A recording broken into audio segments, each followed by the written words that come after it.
Hello everybody, welcome to another daily dose of game news and all that good stuff. And from now on, I'm at the moment at least, I've been doing some testing with the Rumble stuff and I managed to upload manually. So from now on, I'll also do the uploads here. I will not wait for sync. I just desynced the channel between YouTube and Rumble, and everything will be uploaded manually also on Rumble. I think in Rumble, at least this latest episode, even though it's like almost half an hour, it managed to stay in 4K. At least that's the impression that I got from the testing that I've been doing. So I will also do uploads on Rumble. Afterwards, I will have to test out some gaming episodes, especially the longer ones, to see how it goes. See if I manage to shrink them. To 15 gigabytes of size, which is going to be a little bit tricky, but yeah, I will try to do that and start at least because I don't have like older footage. I will try to do the new series and the new gameplay series. Yeah, even the XCOM ones, the older ones, I don't have. Maybe I'll have to download from YouTube and then upload to. I'll see how it goes. It will take its time, but yeah, at the moment it's how it goes. And of course, everything is also published, posted on my blogger page and on Patreon for extra support if you are able to. Not much happening in terms of news, just like two topics here. Seems that AMD is now partnering with 11-bit studios. So the studio that published This War of Mine, Frostpunk, and the upcoming Invincible. Upcoming, I think it's still upcoming. I think it's going to release shortly. And also The Alters, it's another upcoming game that they have. I just hope this doesn't mean again that we have this kind of a thing just having blocking the DLSS stuff and the XESS from Intel, and yeah, we'll see how it goes. Usually, at least the latest information that I got was that they are monetarily incentivized to prioritize AMD, even though they don't basically blatantly block the implementation of other technologies, especially on terms of upscaling. We'll see how it goes in terms of that. This is for upcoming games, not the games that already been launched. So we'll see what it happens. And I think this is as other studios here, but yeah, Frostpunk 2, it's one of those. There is The Alters also is coming out.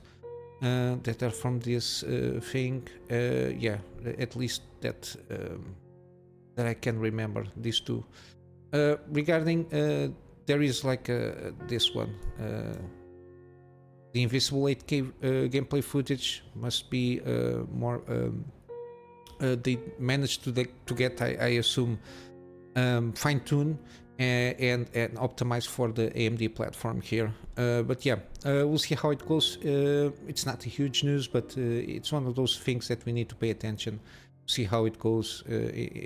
Because even though I don't like the upscaling technology, it exists, people use it, and it's useful for very old GPUs that can support its technologies. And I think that if you buy a game, you should be able to at least have access to this kind of technologies as a consumer. But yeah, it is what it is. We'll see how it goes. I will try to follow up. One of those things that I have to check and pay attention. We got Lords of the Fallen. It adds an update adding 100 fixes, including improved performance, CGI, PvP, co-op, AI. I don't know if it is AI, and more. Yeah, you get some stuff, FPS degradations issues, collision optimizations, shadow optimization. I think this is basically has to do a lot with Unreal Engine 5. Again, this is their first game with Unreal. Again, everybody's launching their first game in Unreal Engine 5. So we're going to see still a lot of these kind of issues and trying to get a handle on the engine itself. At least that's my perception. And even the HDR stuff, They use the default HDR settings from the engine itself, but they managed to get around and tweak it to improve the gameplay overall visual quality.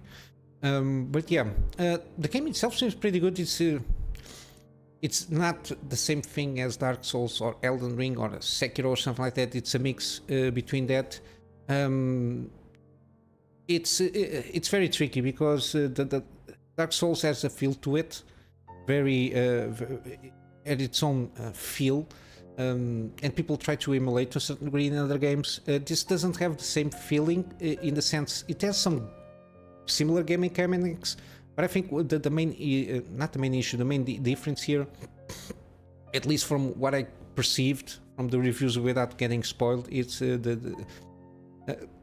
when you press the button for in combat, usually you get a commit. You cannot cancel halfway through, and in this game you can basically do that. So if you're doing, like, for example, an heavy attack and you're in the middle of the action, and at least in terms of animation, you can, if you jump or try to interrupt it, you can manage to do that. While, for example, in Dark Souls, there is you have to commit to the swing per se, which is when you press the button, the animation goes through, and you can miss or hit, but the animation will go through, and even if you try to input other commands, it only after that animation goes through, then the other input commands will take action on the game itself.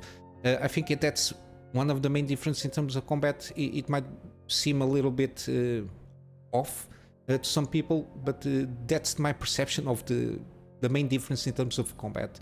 The combat is very fluid, very, very quick. Got some similar mechanics of the Bloodborne, basically recouping the damage there.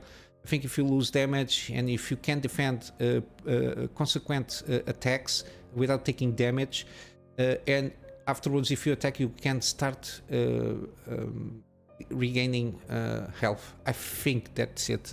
Don't quote me on that. But yeah, get some Bloodborne, and I think the parry also tries to function similar to Sekiro, from what I understood. I never played Sekiro, so I'm not sure how it works. I try not to watch too many videos. I try to get the most info that I can without getting spoiled again before I play a game. But yeah, the game itself seems pretty good. The level design seems very, very, very good. The way they play about the Umbral and Axiom world, I think it's called. Yeah, they are polishing the game the best they can, and we will wait. I'm not sure if they have planned DLC or something like that, but we'll see. I will try to keep up again with this game because I have it on my wish list in one of those games that I want to try, because I played the first game. I managed to play the first game at the time, a little bit clunky, but yeah, this one seems way, way, way, way more better than that, and at least they have something to be different. Regarding the Dark Souls from software games, but yeah, some people like it, some people don't like it. It depends how you feel about this game again. But I think in overall terms, it's a pretty good one. And basically, this is regarding news. I don't have a lot of stuff. Today is Saturday, always very quiet on the news front. So I got some deals. We got Mass Effect Legendary Edition on Steam. It's 84% off. I think this one, the Legendary Edition, yeah, the free games plus 40 DLCs, so like the skins and everything, for $10. I think it's a decent price. Again, the ending of the story is not the most original one, even though it's the how you play about it at the time was pretty good. And if you like this kind of games, I think it's well worth. And it's free games with all the content there. It's not remastered, but reworked in terms of graphics and everything, a little bit better in that sense. And yeah, $10. I think it's a good one. We got also mudrunner and snowrunner from the same guys, Saber Interactive. The mudrunner is 80% off. You can buy the two games 52% off, but I don't think they have the DLC on this promo here on the bundle. mudrunner, I think it's good. It's a good option to buy with this American Wilds edition. it's $5, is only $1 more basically than the base version, so I think it's a good option. And the SnowRunner, they got some bundles here. They had planned 3 years of content, but it's not a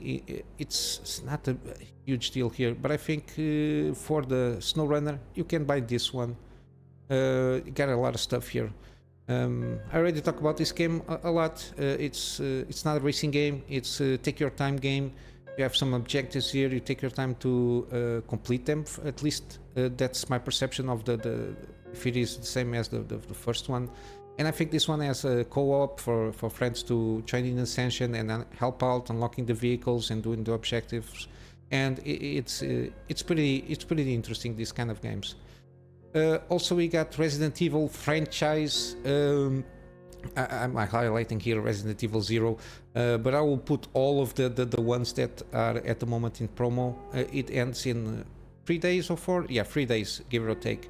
I will leave the links to all the games that are in the promotion, the Halloween sale here. And lastly, we got Cyberpunk 2077. We got with the Phantom Liberty bundle. I think it's the best option here. 43% off, $60. So kind of basically the full price of the base game with the Phantom Liberty bundle. Again, this at the moment will not get cheaper, or even they will not get more DLC out of it. Maybe some updates here and there to patch up the game even more. But yeah, this is the best in terms of content that we will get. And at the moment, I only maybe next year we'll get like 50% off. We'll start to see that. But at the moment, I think this is the game as it was intended to come out, at least. And I think now it's well worth taking a chance and take a deep dive on Night City here. And yeah, basically this is it for today. I'm just going to wrap up with my plug on my Patreon for extra support. Again, that's extra support will be continuing to storage for me to have backups of the projects that I do from my private clients, and of course space for the videos that I do for the channel, because at the moment the older videos I have to delete it because I run out of space on the discs that I have at the moment for that. And basically that's it, guys. I hope you have a wonderful day, and I'll see you in the next one. Until then, Kunamy Master out.